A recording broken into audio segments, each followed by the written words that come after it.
Welcome to Wealth Coffee Chats, folks, for your daily live updates. Get the most out of today's episode by participating in the chat. Make sure you ask some questions, be part of the conversation, have a bit of fun, grab a coffee or a tea, take some notes, and get ready to start your day, folks. Quick few housekeeping rules, though. No spamming, no advertising or self-promotion in the chat. That's not on. Be kind and respectful to everyone when participating. And most of all, have a good time. Real estate investing can be your biggest asset. It also can be your most expensive asset when it comes to getting it right or getting it wrong, folks. It can be time-consuming, stressful, and that's why here at Positive, we have what's called a 6-star team, a full-service team that provides integrated wealth and property investing solutions and services simply designed to help you progress towards your goal of passive income through your property portfolio, folks. Make sure you check out our other podcasts on the Positive Mentor Network. Not only is there Wealth Coffee Chats, there's the Urban Property Investor. Drops every Wednesday with straight talking investing strategies and lessons with Sam Saggers. Property Investor Tales. This is where our clients, you guys, share real life stories from property investing, hosted by some of our advisors and strategists.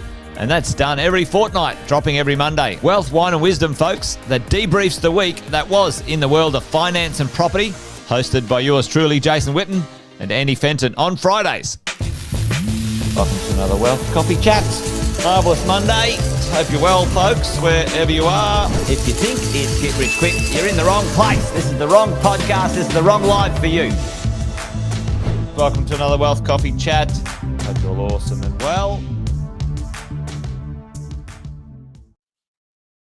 Hello, everybody. Welcome to Wealth Coffee Chat. I'm Sam Saggers, filling in for Jason this morning. Welcome to, it's Tuesday. Kevin's on. Wow, tuning in from Florida. Wow. Good evening from Lakeland, Florida. Good evening, Kevin. And good morning to everyone else. Good morning, Luke. Big day today, isn't it? It's the hike or hold day. It's the day the Reserve Bank of Australia will meet to talk interest rates, to see where the economy is going. So I thought today we would dive into the situation or the likelihood of a rate rise or a hold. Hey, Jeff. Welcome to the show.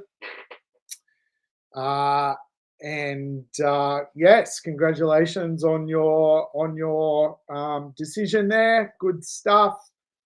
We'll let a few people chime in.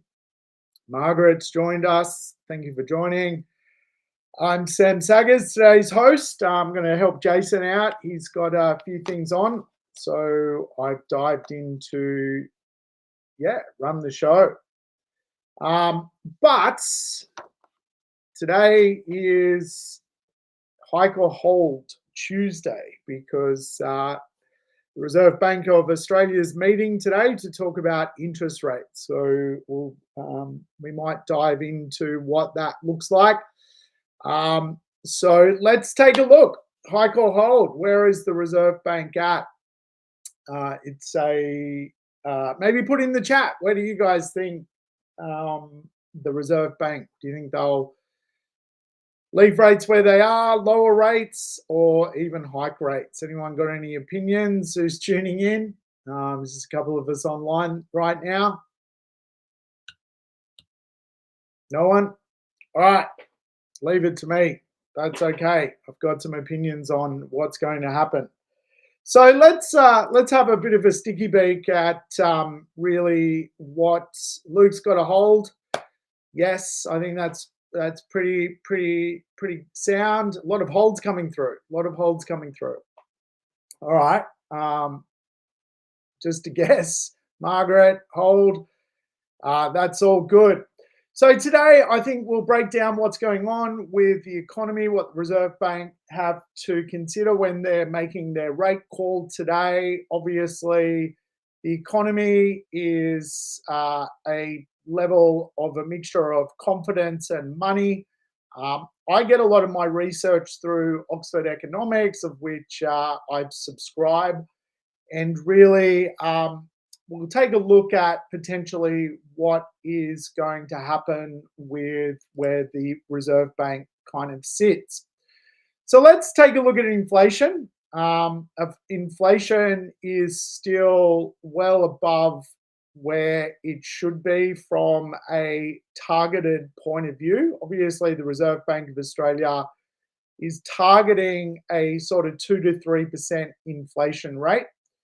We're above that, closer to 4%. So inflation's turning out to be a little bit sticky. And of course, this is the one, I guess, thorn in the side for the Reserve Bank. They seemingly can't get the inflation rate back down, albeit it is sort of moving into the right sort of space for where the Reserve Bank kind of has been pushing it. And if you look at that chart, you can see it's come off a massive load through the period of COVID, and it's starting to work its way back down. It's a bit of a grind. So certainly from an inflation point of view, the numbers are looking better, but still work to be done there. And so certainly from the Reserve Bank's point of view, they'll be watching what that looks like. Obviously, the stock market got rattled over the last couple of days, which probably leans towards the Reserve Bank of Australia holding. You might have noticed the ASX lost ground over the last couple of days, and the US stock market also tumbled. Really, that correction of stock prices came from some unemployment figures that came out in the US. An American economist called Sam has a rule, and basically the market responded to that rule, which was effectively that if you've got sort of 3 months in a row and the unemployment rate drifts up by 0.5%, you're effectively in a market sort of downturn in the jobs market. And really that those figures came out in the US and really rattled that sort of confidence in the stock market. So the unemployment rate is rising as interest rates are much higher across the globe. And so the Reserve Bank of Australia will look at the unemployment figures. And ultimately, for the Reserve Bank, they actually want a little bit higher unemployment so that they can start to lower rates. Unemployment is probably a lag indicator of policy decisions of interest rate rises, and again, a lower level of consumer confidence. So depends how you look at these things, but if we were to look at the Australian economy, it's certainly slowing. We can see that if we look at the GDP numbers to the left, we can see that we're coming off a high base during COVID, and we go into really a low GDP growth section between basically now and this time next year. So it's arguably we're going through the eye of the storm economically, where the rates sit versus the country growing versus unemployment rising. So if we drop over to the employment and unemployment figures, if we look at the unemployment rates, the blue line, we can see really that the unemployment numbers are drifting up in Australia as well. So over the next 6 to 9 months, the unemployment rate is going to come off a very low base of below 4% and probably lean up to circa 4.5%. which, as we know, if you've obviously been part of the economy in the workforce for a very long time, still a ridiculously low unemployment rate. But we can see that the economic measures of pushing rates up has led to the Australian economy slowing, which is leading to unemployment rising. And of course, then it peaks. It peaks at sort of mid-June 2025, the unemployment rate, and then it comes back down. So it's interesting, we're sort of going through the eye of the storm right now, which if this is the worst that happens, I think we're all pretty comfortable with what that looks like. So if we were to go to where the cash rate, when the cash rate will head down, if we go to the bottom left, we can see where the tipping point is. The cash rate is effectively the yellow line. And we can see right now we're halfway through the top of the cycle. You can see from basically the bar line going through the middle of the yellow line, and we're literally, call it, just past halfway.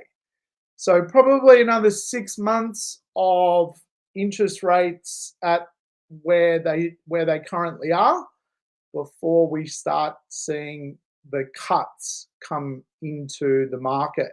Now, the cuts will come because if you look at the unemployment rate, it will go up, because if you look at GDP, it will go down.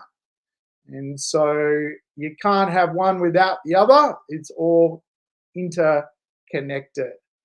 So if we go to the next slide, and the market interest rate forecast, it's quite interesting.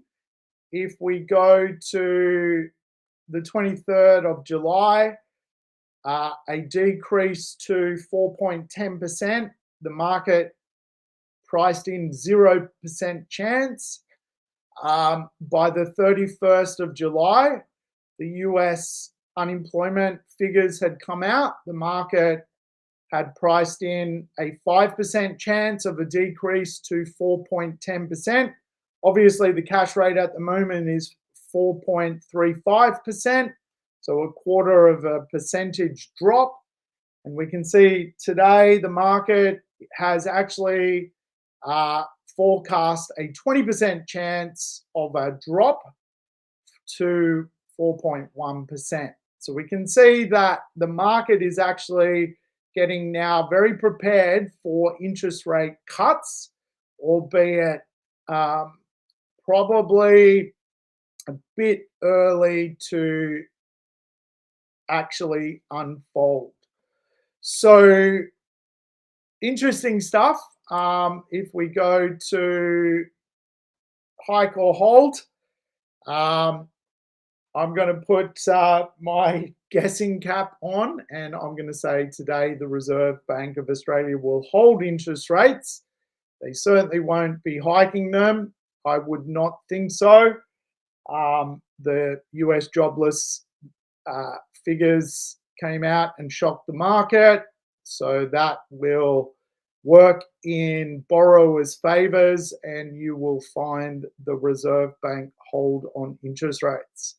Got a few friends who work in the who have a lot of cash, don't have much debt. They're really hoping for interest rates to go up, and I think anyone with debt is probably hoping interest rates stay on hold and start to drop. So depends who you talk to, what you want from this concept, but probably the message here over the next 6 months, we're passing through the eye of the storm. And you will see the jobless numbers rise up. You will see GDP drop. And that's basically the interest rates at work. The beautiful thing about Australian interest rates, the Reserve Bank can pull the lever at any time and drop the rates aggressively to lift confidence in the marketplace. So we saw what they can do. So it's quite healthy to have your rates where they are today, because it allows for economic shocks to work through the system. So that's my forecast, folks. That's it for today. Thanks for tuning in, and Jason will be back to talk to you and talk more real estate concepts. Have a beautiful day, and let's see what happens at 2:30. All right, folks, take care. I need a coffee. Episode of Wealth Coffee Chat, folks. Make sure you like, subscribe, and turn on your notifications so you never miss a thing when we go live. Improve your portfolio and investing game, folks, with Wealth Coffee Chats live every morning at 8:10 each weekday. Make sure you join us. Previous episodes are also available wherever you get your podcasts, folks, as well as our other podcasts from the 6 Star team here at positivementor.com.au.